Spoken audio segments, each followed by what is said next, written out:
Good evening and welcome to another episode of aPolitcally Incorrect. As usual, my name is KIAN JABOUR and I am your host this evening. And it is another beautiful, beautiful Friday here in Georgetown. And I have a very interesting, a very special, a very well-educated guest with me here today that I know I'm going to have a conversation with that many of you are going to be quite intrigued by. So without further ado, I'd like to introduce everyone to Elson Low. Thank you for coming on with me this evening. Well, thank you for having me. It's always good to engage. I'm sure we're going to have an interesting chat, edifying chat for Guyanese out there watching. And it's a good opportunity, definitely, to engage on these issues. Absolutely, absolutely. So just to, for all of them who don't know you out there, can you tell me a little bit about what your current position is in the political realm, what you do, what your background is educationally? Yeah, absolutely. So I'm currently the Economic and Youth Policy Advisor to the Leader of the Opposition. Okay. I also served the previous Leader of the Opposition. I'm also the oil and gas spokesperson for the opposition. Before that, I worked at SARA as an investigator and a policy researcher, particularly in oil issues. Mm-hmm. And then before that, I worked at Goldman Sachs & Co. for a couple of years. Okay. And I have a degree from Amherst College in economics and political science, so in both areas, with a focus really on development economics and so on. And so, I've been fortunate to be able to have experiences both abroad and in Guyana that I've been able to carry to the Leader of the Opposition's office. And of course, many of your viewers will have seen me make remarks in the papers and at various press conferences on a wide range of issues. I'm sure we'll get into several of them tonight, but it's good. And as two young men, it's good that we are having the opportunity to really have an influence on Guyanese politics. And I think that's important for progress as we go forward. Absolutely, absolutely. Couldn't have said it better. I think, just to give everybody some background, Elson and I are friends.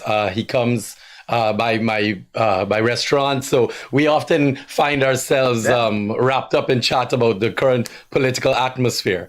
Absolutely. But what we're going to dive right into are a lot of things that you and I don't always agree on. Well, that's healthy. As everyone knows, I am a third party politician myself, and you are with the main opposition at the moment. Absolutely. Advising Mr. Aubrey Norton at the moment. Absolutely. And previous to that, you were an advisor to Mr. Harman as well. Mr. Harman. There we go. Excellent, excellent. All right. So I have a question that I would like some clarification on first before we go anywhere. And it's something that that happened a long time ago. And I think it is kind of the basis for a lot of communication and issues in the oil world as far as Guyana goes, in the oil realm here in Guyana. Can you, it would have been the first year they were, that PPP were in power. So it would have been in 2020, I think coming out to the end of 2020. Everyone remembers the episode that occurred in Parliament in which the opposition took the mace. And there was a lot of, commotion and they left. And what I think happened there, and I think maybe was missed because that became maybe more dramatic than it needed to be. But what I think was missed was, why is it that they did that? Because I'm just so everyone understands, I'm leading this question on because I'd like to hear from someone in the opposition as to what triggered the parliamentarians, the main opposition parliamentarians, to do that. Well, there were a couple of very worrisome developments around that time. The first being that the NRF Act, which is the act that's going to govern, hundreds of billions of US, that the government attempted to push the act through after only about 2 weeks of the public having access to this act. And as a result, you saw, I believe, even the GCCI saying that they need more time to review the act. The reason being that when you're dealing with that amount of money, you cannot be, 2 weeks is absurd. That's the first thing. The second thing is that there were a number of safeguards in the act that were put into the act, and I myself have called it an abomination, which were removed. One of those safeguards that is not talked about enough is that there was supposed to be a committee of economists to evaluate how much we could spend in the Guyanese economy without causing inflation and various other effects. That has been completely removed, and it's now at the discretion, really, of any government to spend as they like. And we have to hope, that we don't see runaway inflation. That's one key thing. Okay. The other thing is that there were several, regarding the Oversight Committee, there were several groups in that Oversight Committee that were removed. And really, in the days leading up to the legislation being passed, I was calling various civil society groups, the University of Guyana as an example, to say, listen, your representatives will be removed. Yeah. And this is a concern because really we want to ensure that as many of, when it comes to legal society, the accounting society, there were representatives across the social spectrum in Guyana that were supposed to be there to help to provide some transparency regarding this act. Now, they were removed. Of course, they were replaced by some religious leaders and so on. And while, of course, I understand the contribution that religious leaders can have, I thought that was kind of strange. That's the first thing. The second thing is really removing University of Guyana representatives and so on from the act. I think kind of hobbled the ability for us to see within the governance of the institution itself some reasoned research being presented regularly to those who are governing this institution. Some of your viewers may recall that for the Oversight Committee of the new Act, the opposition had nominated me to be one of the people there to provide oversight. Of course, the government would never want to see me there.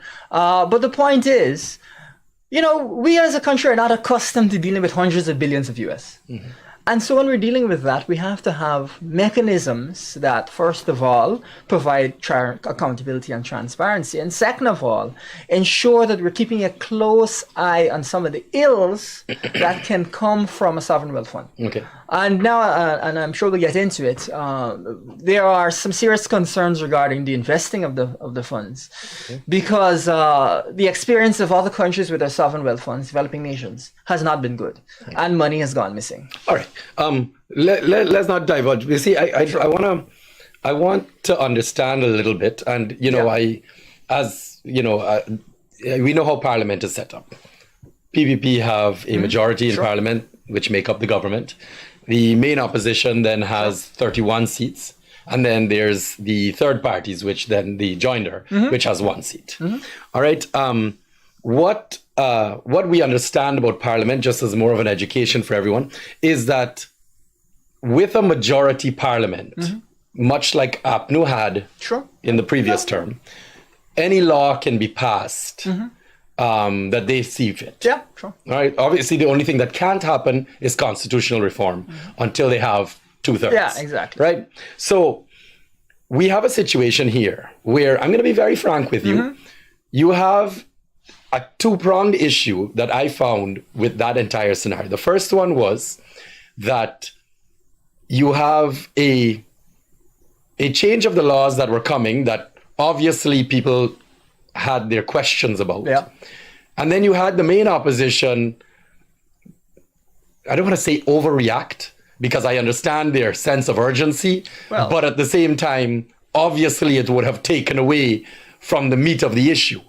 When you create that kind of ruckus in an institution like Parliament, obviously people completely pass over what the actual issue was. Listen, it's kind of like a riot on the street where all of a sudden you're now worrying about the looting and the burning of buildings, but you ain't even talking anymore about why they're looting and burning buildings. Part of the value of civil disobedience, and of course, we even pointed out that Chetty Jagan in his day had taken the mace as well, is to draw attention to the issue. Right. And I think a lot of people who might not even have been thinking about this, their attention was attracted to the fact that something was going on with the sovereign wealth fund.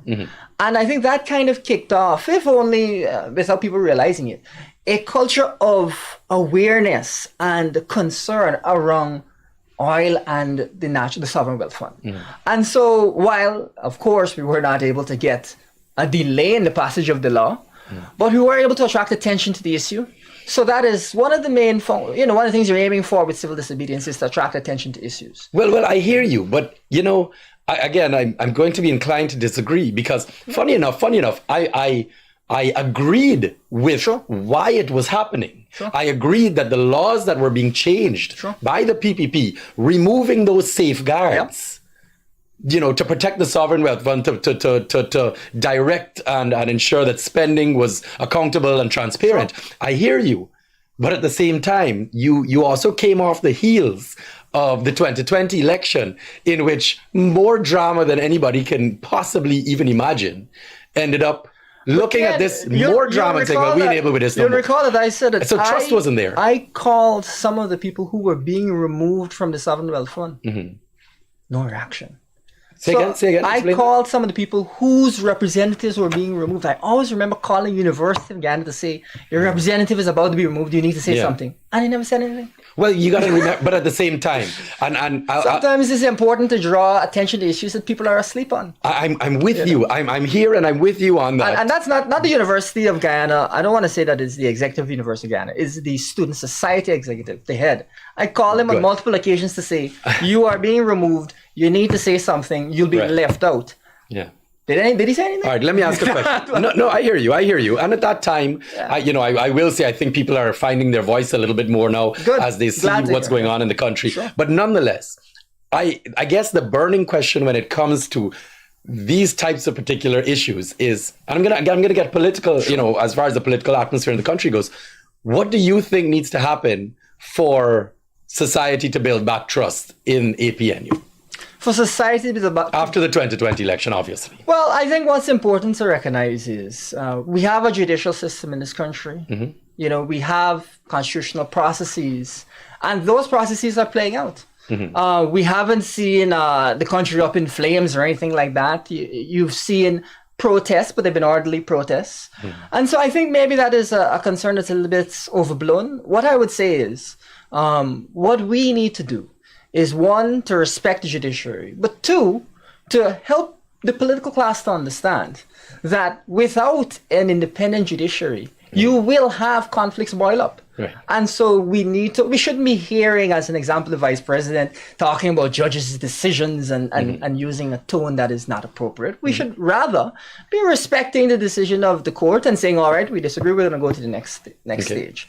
And to that end, I think that Guyanese, many may have expected born down and in the streets and so on, but I think that those expectations have proved unfounded. All right. Well, here, I can get into the meat of things now, all right? Because I have you here, and I would like a different perspective on quite a few of these situations. And I think the public would like to hear what the main opposition side of things are on a few. I'm going to ask our technical team to bring up.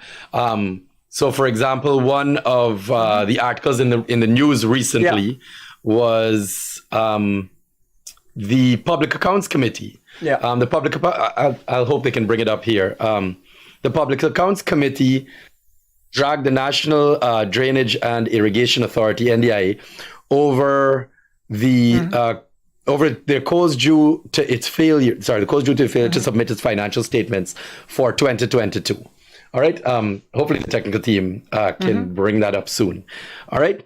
What's interesting is statutorily, government agencies are expected to submit their financial statements to the audit office by the end of February. However, the NDIA is among 8 statutory bodies under the Ministry of Agriculture that have failed to submit their financials. And here is the key part. I'm hoping it can come up on the screen soon. Here's the key part. Most of these 8 statutory bodies failed to present their statements since 2015. Now, everyone can have a read. So my question, I guess I could read it again quickly while it's up on the screen before we talk. The Public Accounts Committee today dragged the national NDIA over the documents due to its failure to submit its financial statements for 2022. In keeping with its statutory deadline. The government agencies are expected to submit their financials and statements to the auditor's office by the end of February. However, the NDIA is among 8 statutory bodies under the Ministry of Agriculture alone that have failed to submit their financial statements, with some dating back to 2015. All right, as far as 2015. Now, I'm going to tell you again, as an independent, not PPP and not PNC, APNU. All right. When I read something like that, dating back to 2015, all I hear is hypocrisy. That's all I see. I see two governments successively that have done the identical thing and have no accountability or transparency, because clearly not having it in 2015 is when APNU went into power. So my question to you is, how again are we sitting here expecting anything different from, and I'll give you a chance to defend the opposition, anything better from the main opposition, APNU, if we don't have documents from since 2015? Well, the first thing that I'd say is I just want to see if there's some clarification as to whether it's that these things have not been submitted on time or whether they've never been submitted. Well, they're saying that, well, the article says that some dating back to 2015, meaning they would have none. Let's give it can't be late in 2015 or in 2023. Let's give it the worst case scenario. Good. Now, one of the things I hope that you recognize is that, right, I wasn't involved in politics, you know, from 2015 to 2020, okay, right? Fair. I was an investigator. Okay. And I hope that there's no one who thinks that going forward, but you're here representing them now. Tell me. Submit things to the Public Accounts Committee because we take that very seriously. No, but you'll recall that you're here this representing leader of the PNC, opposition, this leader of the opposition, not the previously the opposition, I made recommendations to him, some of which he followed, some of which he didn't. But this one has been very aggressive around things like audits and around things like the Public Accounts Committee. But yes and no, because we just recently had another issue where they did the members of parliament of the main opposition particularly did not submit their financial standings. If they haven't submitted it, that's on an individual level. What I can tell you is that the directive that's given is that we should comply with all laws of the country and comply with all accountability across the country. Now, I believe that you've seen some submissions from the government side. I believe they have all their submissions in. If that convinces anybody that there's nothing going on with the government, then I would ask a couple of questions, because we haven't seen that investigation into Sue, which we were all waiting on. I hear you. Do you recall the vice president being arrested and being put on bail over the Sue allegations? I hear you. But here what our problem with. But here what our problem with. You know what I mean with Spider-Man pointing at one another from the multiverse? All I see is PPP and APNU pointing at one another saying, you did it. No, you did it worse. No, you did it worse than me. And I'm sorry. Well, the country ain't going anywhere. I'll give you some perspective. The reason that I'm a member of the PNC is not just because, I know people in the PNC. It's because the party changes. Okay. Right? The mere fact you have a young person like me that's able to have a voice and so on, that's indicative. Good. Then if you look at the policies of the party, they have changed over the years. When it comes to the PPP, I struggle to understand how you could change anybody's mind in there. I struggle to understand because they have the same policies and approach that they've had for like 30 years now. They've come back with exactly the same style of governance. Okay. Whereas the PNC has changed. You've seen an entirely different economic structure come out of this new leader of the opposition, a completely different set of policies. I've been able to have a hand as a young person in that. And that really is ultimately the reason that I'm a member of the PNC, because my voice is heard. Okay. PPP, whose voice is heard in PPP? All right. Let me ask a question now, because you and I actually said two words on it earlier before we came on camera. One of the issues that we currently have with the PPP, all right, and as any balanced, unbiased Guyanese will say, they gone in there and they power drunk. Okay, you can't hear from them anymore. You know, they running around taking pictures and hugging up people. And at the same time, the country is cost of living through the roof. The struggle is still there, crime rate through the roof. Organizations like public hospital, the schooling system, everything is where it was, and no real substance to the change that they're claiming. Absolutely. All right, but hold on. I will say, as I said to you earlier, I'll say it on camera, I didn't see any different when PNC was in power post 2015. The fact of the matter is, all the big boys gone in there. You can't reach them anymore. They start changing laws. They ain't answering calls. They're not talking to the people anymore. We gone right back to two governments that step into power and, as far as I'm concerned, believe they become God. And then stop caring about the people, fill their own pockets, and that's the end of it. One distinction that is vital, and I think this is where a lot of modern Guyanese should pay attention, and civil society as well. I don't know why it is PPP feels the need to do this, but they seem to really enjoy victimizing people and going after them. That is something. Wait, hold on. I recall Ashney Singh and Brassington coming back in handcuffs. Yeah, but still not going to jail. There was a court case. There were investigations that were done. Right. You know, it isn't that just because somebody may have said something that we don't like, we start to attack them and so on. Right. I think that has been one of the sad things that we've kind of observed under the PPP. But what I'm trying to point to is the similarities. I can talk about Irfan Ali, 19 fraud charges. Yes. Don't get me wrong, I'm not claiming anybody's innocence. But what I'm saying is the same victimization, because now you're watching the PPP with David Patterson, right?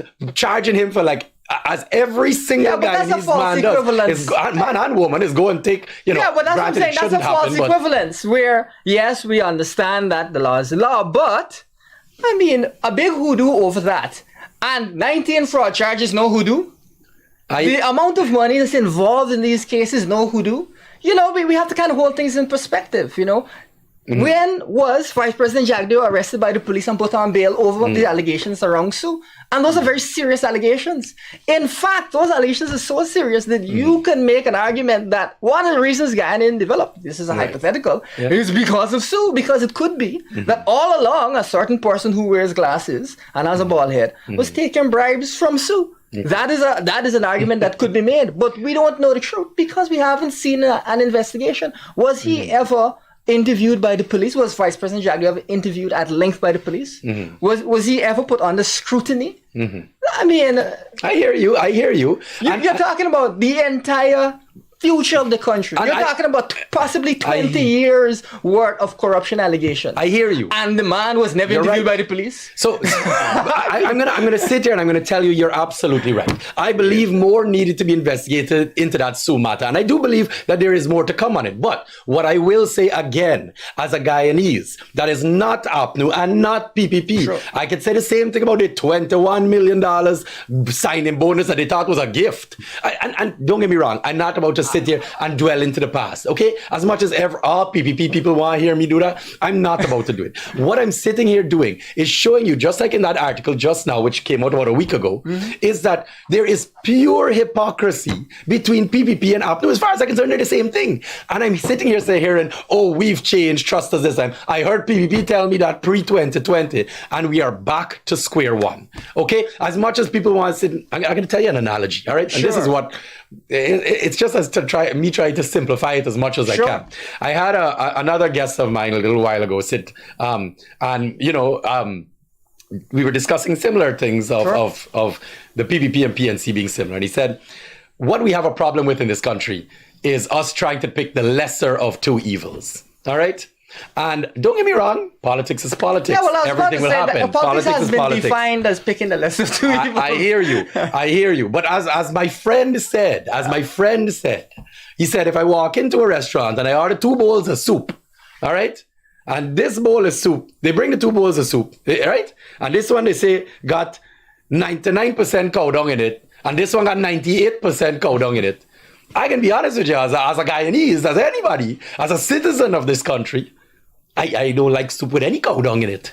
All right? So the fact of the matter is, I don't accept any of these two bowls of soup. So my question again is, how is it that we have had a history dating back since independence of only these two parties running this country, and we end up back with articles just like we saw there of no accountability or transparency. And when one is in government, when APNU is in government, it's the same thing. Now PPP in government, up to 2022, NDIA, no documents. How are the people to understand that there's going to be change? But there is one difference, which is that I seem to recall a lot of the faces under the 23 years the PPP was in office being the same faces here today. They were removed from office. Where was the accountability? Why didn't we see some heads roll? Whereas with the PNC specifically and APNU more generally, you've seen change. It is a party where if you produce poor policies, if you produce poor performance, you're removed. And there are several leaders who have been removed. You know? Now, I'm fortunate to have survived across 2 leaders. So I don't know if that says something about what I'm saying. But the point being that there's accountability when it comes to the APNU, even if you consider there's much more that's required. there's no accountability to PPP. And I want to make a broader point. Go ahead. Which is that I think there's a legacy kind of totalitarian approach that maybe was there from the communist days that has carried forward, where you can't challenge the center. Everybody is expected to just toe the line. Yeah. And so that perhaps has been suppressing within the PPP any dissent over the years. Because I cannot understand that you could lose office really twice, right? Be out of office for a minority government and then lose proper. And not reform and not change your faces, your main faces. I hear you. That's like amazing. I give you a chance to your argument. So I'm gonna bring up another article here. Yeah. I'm gonna ask our technical team to please bring up. So the government wants CCJ to settle the law on decisions to oust parliamentary secretaries from the National Assembly. There's the article, and I hopefully they can just you can just scroll up and give me the wording underneath so I can read it, and the public can see it as well. It says, more than a year after Guyana's Chief Justice, Roxanne George, ruled that members of parliament cannot be elected and non-elected members at the same time, the appeal court has upheld this ruling. This decision has in effect rendered as unlawful the appointment of these two parliamentary secretaries by President Irfan Ali. But hours after the appeal court ruling was delivered on Tuesday, Attorney General Anil Nandala signaled that the government's intention to further appeal the matter to the Caribbean Court of Justice. There you have it up there. Now, I am just going to draw again a very interesting likeness between the PNC and the PPP, and I'd like you to, by any means, give me your take on it. Sure. I have a situation here where I recall after the no confidence motion, the APNU brought about the notion that it is constitutionally illegal for dual citizens to be sitting in parliament, although both sides had dual citizens sitting in parliament. Now, these are matters to me when I look at a situation like that and like this ruling here, that obviously is being used out of convenience, as there clearly is hypocrisy on both sides when it comes to, again, you brought up the court system, stating, when I'm in government, get to make all the decisions.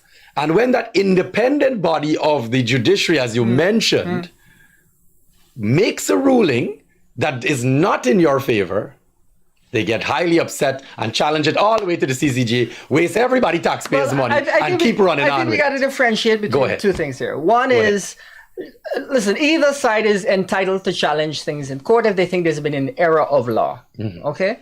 But the other side, I would say, and this is especially with regard to the dual citizenship issue, is it seems that because Guyana has such a large diaspora, this was an issue which wasn't really considered seriously by any side before then.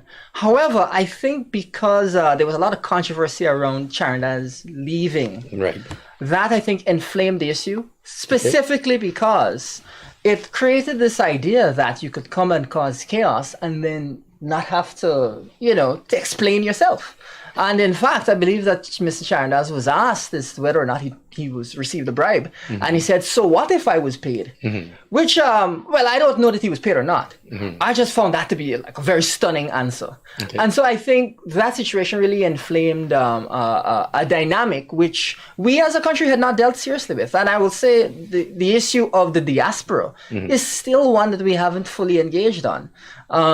One simple example being, once Guyanese have left these shores, have moved, there's controversy around them, coming back to vote, and there are different positions on that.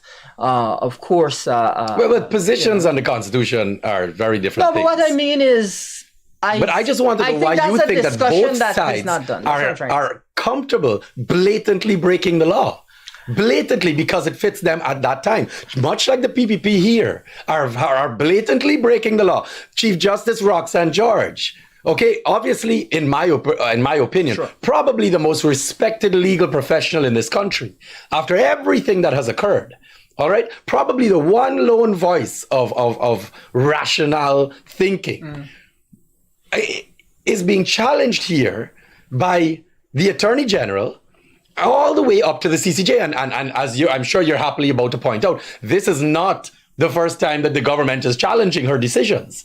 Although they didn't challenge anything when it came to the election saga, when she made all the rulings in favor of the PPP, because in following her interpretation of the law. The fact of the matter is, we are back to the hypocrisy of watching these two organizations do the same thing every time they go into power. Well, like I said, I want to know how PNC is doing anything different now. We do need there does need to be space for where there is a serious disagreement over a matter of law. Okay. And I think in some areas there is. I'll give you an example of something that is absurd. The High Court ruling that when it comes to a parent company guarantee, that was supposed to be provided, and the government challenging the High Court's ruling against the interests of Guyana. That I think shocked everybody. Okay. But where there is where I don't think that we should always ascribe to political parties on either side that they never are serious in their positions. They are from time to time serious in their positions. What I would say is, separate from that, we have to judge what their motives are, right? I think that's where we have to take a second look. And when it comes to that parent company guarantee, I think that's where it exposed the PPP's motives, because if you're going to have a court rule in favor of you having more environmental coverage of a safer Guyana in the event of an oil spill, for you to go out of your way to try and reduce the coverage and to put Guyana in a more vulnerable position betrayed their intentions. And that, I think, is why so many people were alarmed by that. Okay, I hear you. Well, let's not shift too far off topic. But what I'm going to do is... we can discuss, PPP, PNC back and forth. Sure. But I'd like to bring up a topic now in which I think is a little bit closer to your expertise. All right. And that is the oil industry. Sure. Now, I want, this is an article that just came out. It is a quote by Vice President Barra Jagdeo stating that, basically stating that the opposition shouting from the sidelines, Jagdeo criticizes opposition's failure to help manage oil fund. So what I'm going to do is I'm going to read this article just quickly for everyone watching. Vice President Dr. Barra Jagdeo criticized the APNU AFC parliamentary opposition for its failure to effectively participate in the management of Guyana's natural resource fund. Jagdeo, at a press conference held at Freedom House in Georgetown, acknowledged that Guyana's 2021 Natural Resource Fund Act requires a nominee of the opposition leader to be on the fund's investment committee. In August 2022, Finance Executive Shaliza Shaw was appointed as chairperson of the investment committee. Michael Monroe, Richard Rambran are other members. I'm not sure why they mentioned that, but I'd like you to tell me now. Sure. Why it is that Jagdeo would make a comment like this with regard to the opposition. I want to make 2 points. One is that the vice president is trying to peddle this idea that the opposition has not been effective when it comes to oil and gas issues. But there are several issues over the course of the last year where we have literally forced the PPP to take a step back, starting with the audit, which the PPP was not going to conduct of the offshore oil expenses, which is unbelievable, and I said should be a criminal offense. I agree with you. I'm aware of that situation. Yeah, and I know it was through your guys' push. Absolutely. Yeah, it was totally ridiculous. That is one example. Another example is the funding of the gas to shore pipeline from Cost Oil, which we again said is something that we would look to challenge if they go ahead with it, because it is a violation of the Constitution, because you're spending money before it gets to the Parliament. A couple of weeks after we raised that, the oil company announced that that's not going to be the arrangement anymore. I even recall the vice president saying, when I said that they need to bring down the price of gasoline as it spiked due to the war in Ukraine, that it was, I think it was cake shop economics. A couple of months later, the Minister of Finance was announcing that the government is going to be lowering the price of oil, the price of gasoline at Guy Oil. So they tried to paint behind this narrative, but it is not true. And those who are paying close attention will see that we often will stop them in their tracks. That's the first thing. Now, the second thing is regards to this sovereign wealth fund issue. As regards, is there a member appointed by the main opposition? We were challenging this law based off of what we believe to be the illegal passage of the law. That challenge has been thrown out recently. Very recently. And so we're evaluating our next steps regarding this particular law. However, but I don't understand. Why can you not comply and still challenge? No, well, we're getting there. Earlier, you'll recall that I was the person that was put forward to be on the oversight committee, and they said no, they don't want me there on the oversight committee.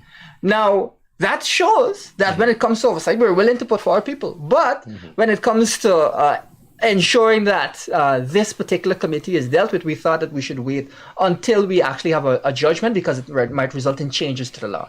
Now, to deal specifically with the investment committee, there's some things that we want to help Guyanese to understand, because the risks here, I don't think Guyanese have a grasp at all of the risks. Now, what has been observed with other sovereign wealth funds in developing countries, Libya being the prime example, is that often when you're going to make investment decisions, the decisions are based on such complex financial information that people will not understand what is going on. Right. And so I worked with Goldman Sachs. I was in the belly of the beast. I have a good sense of finance. Goldman Sachs was embroiled in a controversy where the Libyans complained that they lost $1 billion US because they didn't understand what they were doing. So we have been very deliberate in saying, first of all, we're going to find someone who is appropriate, who has this knowledge, but also in putting in place mechanisms to inform that person so that when they're on the investment committee, they can identify these risks. We don't want a situation where you have Guyanese who are well-meaning, but maybe lack the experience or the exposure or the technical expertise. And what happened in Libya happens to us here, where we lose $1 billion and nobody can explain why it happened. So we've taken a deliberate approach. We've been gathering experts on the issue, and when we speak on it in terms of our final position, it will come from an understanding of how to deal with it such that the risks are mitigated. It's not just you put somebody there for the sake of putting somebody there. There's very serious risks that are associated with this. But I hear you, and I'm sorry, I'm gonna challenge you a bit on this in the context of, I don't understand, again, even in the political realm, why is it that you would want to hold back from having somebody, again, I'll use your words, in the belly of the beast, on the investment board, on the investment committee, to at least at bare minimum monitor what is occurring? That's what I'm confused about. I hear you're worrying, I hear what your concerns are, but at the same time, you're not even participating. And this is something I actually find interesting. And I will say it very clearly for the public to speak about, to understand. When APNU was in power, nobody from the PPP sat on any of the boards. Now that PPP are in power, nobody from APNU sitting on any of the boards. So why is it that we have these two political parties that have had equal chance to run this country, 25 years each, and still not work together in order, one, to do what's best for the Guyanese people, or at bare minimum, try to hold each other accountable? Well, to be specific, as I said, we had a legal challenge against the act. And so, if only not to prejudice our own case, we were cautious. It can't be to prejudice your own case. It's the law that you could sit on that board. Yes, how is it? But even if that person sit on there and says nothing. If we are challenging the act, we're saying the act was not passed correctly. Right. Then it is a contradiction for us then to be going along as if everything is fine. That's the first thing. The second thing is, and this again is something to help the Guyanese public to understand. What has happened is the funds have not been invested per se. They've been resting in the Federal Reserve Bank, and that's been earning interest. And so when we evaluated it, because the Federal Reserve has been increasing its interest rate that it's offered quite sharply in the past year or two, the Guyana government has been able to earn a lot of revenue from the interest. And so it is not that the country has been losing out, really, but rather that the country has been benefiting tremendously from the savings, from the interest rates that we're getting on the sovereign wealth fund. However, going forward, as I said, we've put together, and we're continuing to put together the appropriate expertise to deal seriously with it. Now that we've seen some resolution regarding the case, it is not. I put it to you another way. we have never come across in this country, in a single act, a theft of $1 billion. Right. We are now in a position where that could happen. And so we need to put in place, even from our perspective as the opposition, some technical expertise. I hear you. And my question will always boil back down to, why is it that you get, and again, PPP equally is guilty. Again, I point the fingers at both of y'all.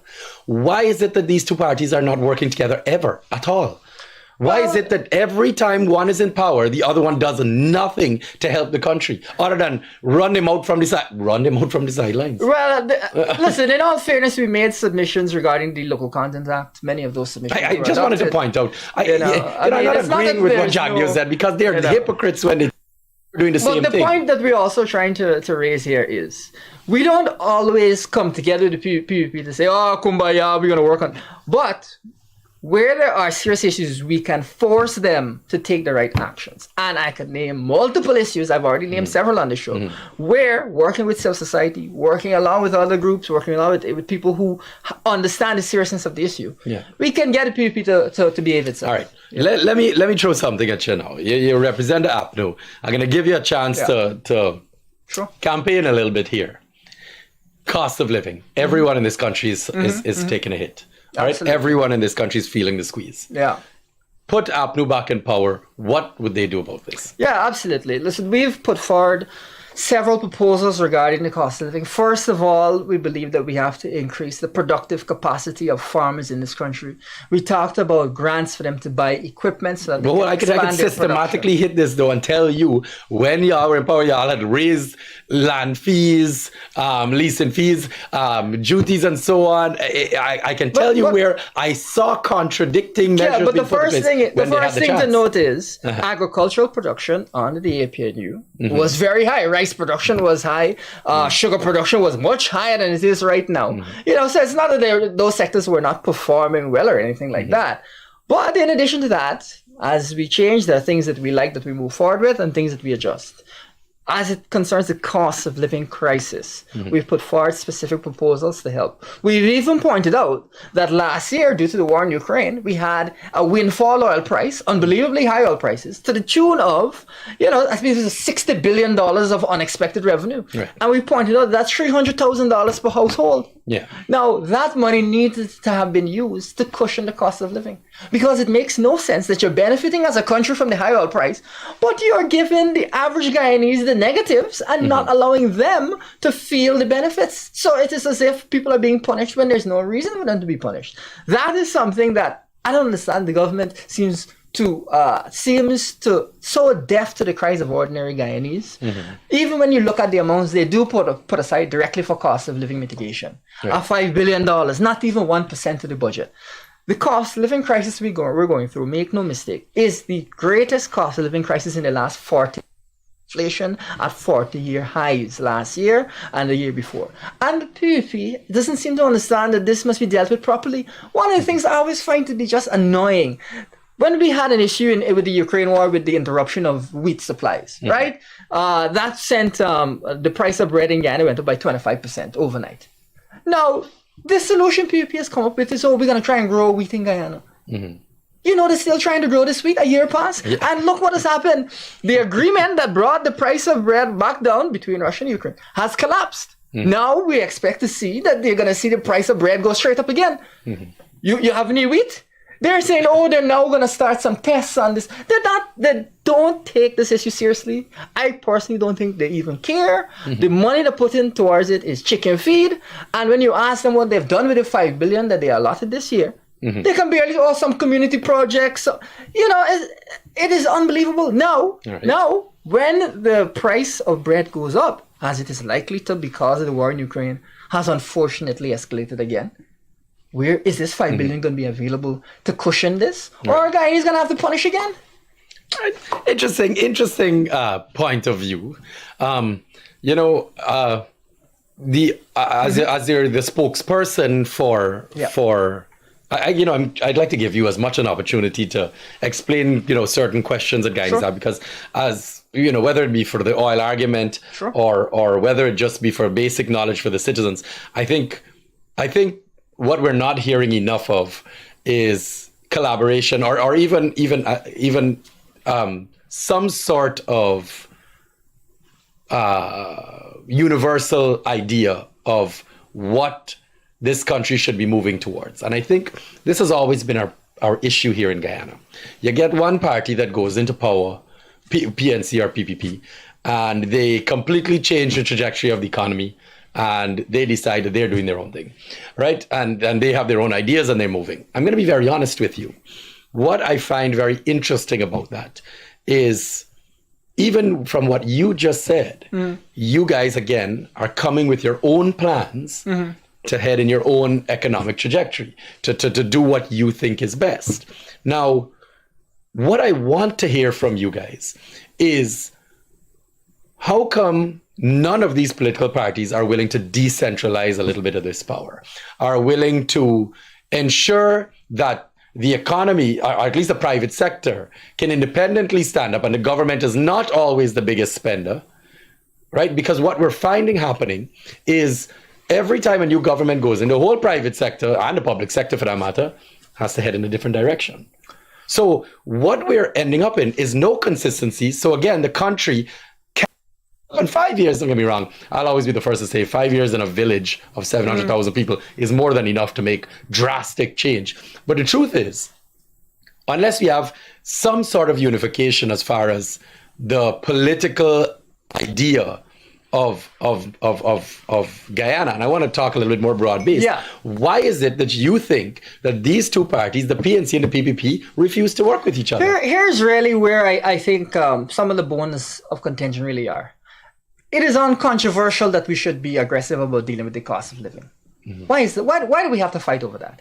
Something like we talked about, the audit of Exxon's expenses, the oil and gas expenses, making sure that what was spent is what should have been, and that the prices were not inflated, that we're not being charged what we shouldn't be charged, that we're actually checking the books. These are uncontroversial issues. I can't believe that I have to fight to get something like that done. Right. And so there's this sense, are these people serious? Are these people serious people? Number one. Number two, are they genuine? Because I don't understand how you could adopt an attitude.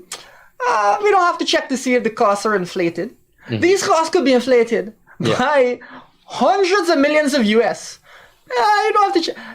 That's crazy to me. And so it raises this questions to whether this government is genuine or even serious. All right. And what we're seeing, I think, is in today's caricature, no timeline for when the audit will be finalized, the first audit will be finalized. Right. How can you lie down in your bed at night and be confident with the idea that Guyana could be robbed hundreds of millions of US? And we don't need a timeline. We don't need to actually check. This is not controversial. All right, that is what is concerned. Let me ask you a question. Because I don't, we can go deeper and deeper into individual situations, and I could go back and forth and show more hypocrisy. But what I'd like to do is, I want to ask you a little bit more about, I call Guyana a hyper-political country. We're so small, and every aspect, constitutionally and legally, surrounds the government. Government is politics. So obviously everybody is highly in tune with the political situation in Guyana. Now, as you see Guyana moving forward, I'm going to talk to you as a young politician now, right? Involved with the opposition. Do you see our current political setting, which has been the same way since our constitution has been written? Do you see this as a working type of system, or do you believe constitutional reform is required, this country to unify and come together? Do you think that this, race-based politics, even though everyone will argue it's not, my party's not racist, do you see it as a young politician? Do you see that this is an issue? Well, I'll say two things. When I moved back to Ghana, after I quit Goldman Sachs and came back, the first thing I was involved with was the constitutional reform movement, before everything else. And so I do believe What year was this? You pushed me back a while ago, so I don't calculate. It was like 2017, 2018 probably. Okay. But yes, the first thing I was involved with was the constitutional reform movement, because I believe that we must look at governance and accountability in this country not as a static thing that we must always accept, but as something that we must look to perpetually improve on. And I do believe that we need to improve accountability. We need, one of the things I often say is that I think the legislative branch of government is the weakest branch of government in this country, whereas it should normally be the strongest branch. And so I think that there's a lot more that can be done to decentralize power and so on. So I think it's a conversation that needs to be had. Of course, we are dealing with some kitchen table issues right now because the country is still desperately poor. But that doesn't mean that I don't think that we should be engaging in a continuous reform process, and that we should be identifying areas where there's low-hanging fruit, and in particular areas that will give us the biggest benefit going forward. I will, of course, as someone who is, I think, a bit more clocked in on constitutional reform, have my own perspectives. But I think generally, listen, the PNC and the APNU is in favor of better governance. Now, that is a long conversation. That's a long conversation. I go back to, they were just in power 3 years ago. How come nothing was put on the table for constitutional reform? Well, as I said, even though I've been a supporter for a long time, even though I wasn't actively involved in politics, but I was involved in the constitutional reform process, even though that maybe put my political future a little bit in jeopardy. So governance is something that I hold at heart. I know the leader of the opposition holds at heart, and an area where there should be continuous conversations around how we're going to continue to improve accountability in this country. Okay, well, since you're so in tune, as we're running on time, I think we got about 10 minutes. Tell me what some of this low-hanging fruit that you can see that Elson Low can see as an area of constitutional reform that can help develop the country. All right, well, you have to differentiate between Elson Low and the APNU. No, that's what I just said. Remember, Elson Low. I'm not, while I can speak on oil and gas issues, I'm not the constitutional reform spokesperson. But I think, first of all, when it comes to the appointment of senior officials like judges, like army personnel, I think that they should go before the National Assembly and face televised questions. And then they should face a vote before they take up those positions. Okay. The reason being, I think it is important for us to, first of all, help them to understand they're accountable to the people of Guyana, not to a political party.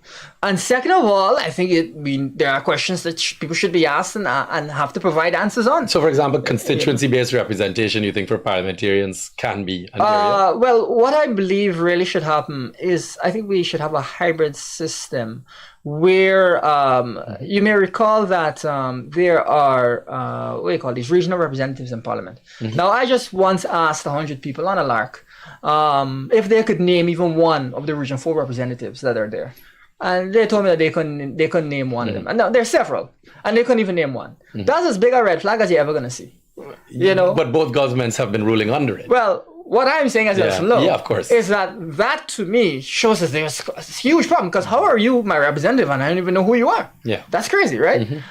So that is, I think, an area of low-hanging fruit that we should really focus on, and I think will help to empower our local government organs. So let me ask you a question, and I'd like the public to really understand why I'm saying this to you, because at the end of the day, as much as anybody wants to argue that PNC did or PPP this, or, both sides go after each other, at the end of the day, this country is so narrowly split as far as the voters go that both these organizations, the PPP got 33 seats in Parliament and the APNU have 31. Okay, so we are talking about, for the past 3 elections, was it? For the past 15 years, this entire, the government of this country has been decided by 6,000 people, by 10,000 people. Let's just, inflate the number a little bit. So 10,000 people control the balance. Meaning, and what that signifies is that both of these parties, being the APNU and the PPP, represent almost 50% of the country each. All right? Almost dead down the middle. And I will say, I think that even more so lately showed in local government elections, where I think all of us were blown away with how well APNU did, right? So what I'd like to say to that is, if you represent 50% of this country, all right, what is it that you, Elson Low, as a representative of PNC, can stand here and guarantee the people that, or at least your supporters, that you will do come 2025 election for them to vote for you. You guys. What I'm trying to get away from is all of these false promises that are always made from the PPP. We know, well, 50% raise in salary, blah, blah, blah, public servant salary, free UG this, etc., etc. We could go over and over and over on all these false promises, right? They can tell you, and then both of them will say, but look how much other things we did.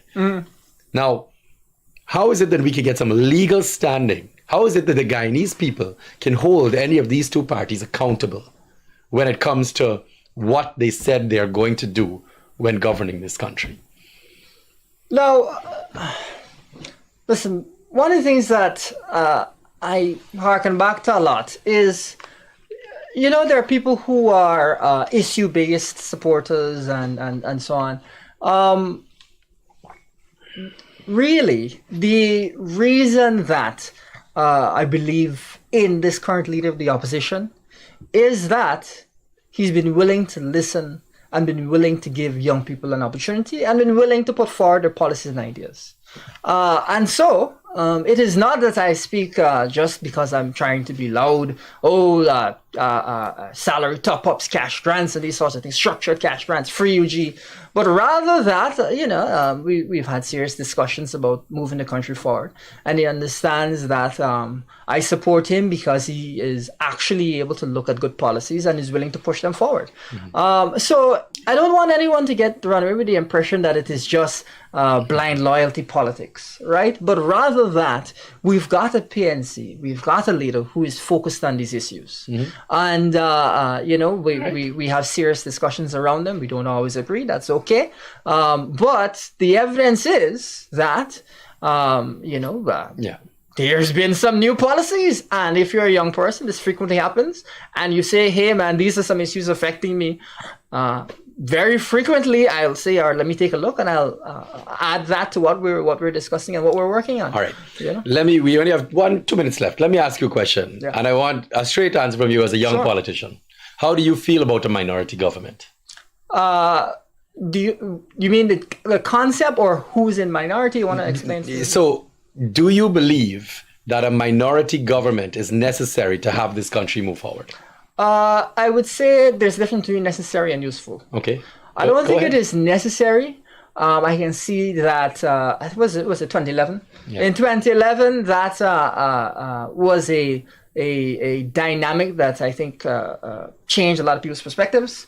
But I think that with good governance, with people who are genuine and serious, and with an understanding that we have to continue to improve accountability in this country, I think you can make progress.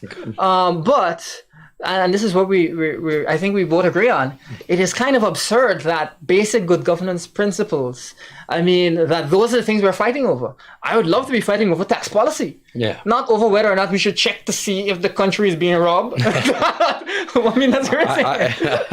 I hear you. Right? On that note, I actually agree with you wholeheartedly. And you and I have these conversations all the time. So with that being said, I'd like to thank you. As I told you, the hour runs out in no time here. Yeah. I'd like to thank you for being here. I appreciate you as a young politician, as somebody that has had the courage to get involved.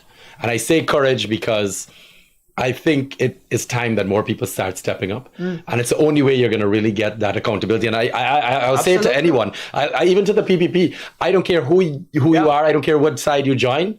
Get involved to try and make a difference. Absolutely. All right? Because as we can tell right now, all of our futures are dependent on it, even more so right now. I would say more at this time than any time before, where you've now got such huge revenues that you could radically transform the country. Or you could continue to have 43% of the people of Guyanese living in poverty. Absolutely. And most importantly, open your mind politically. At the end of the day, as one of my quotes, you can't keep doing the same thing over and over and over again and expect a different result.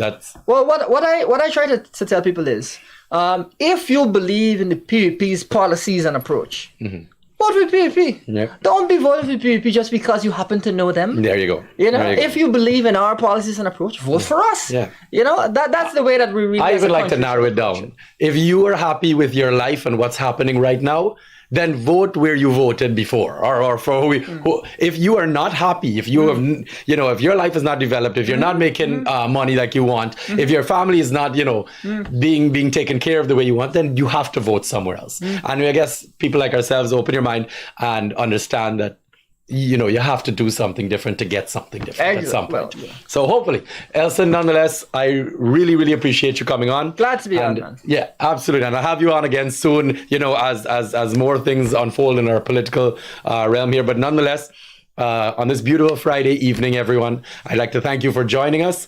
As usual, my name is KIAN JABOUR. I am your host. I'm going to be back here next Friday with, oh no, sorry, I'm not going to be back here next Friday, but I'm going to have some other temporary hosts be on. And I hope that you guys have learned something today and seen things from a different perspective. And that, at bare minimum, is all I can ask to do here on aPolitcally Incorrect Guyana. So once again, thank you for joining me and have a wonderful Friday evening. Take care.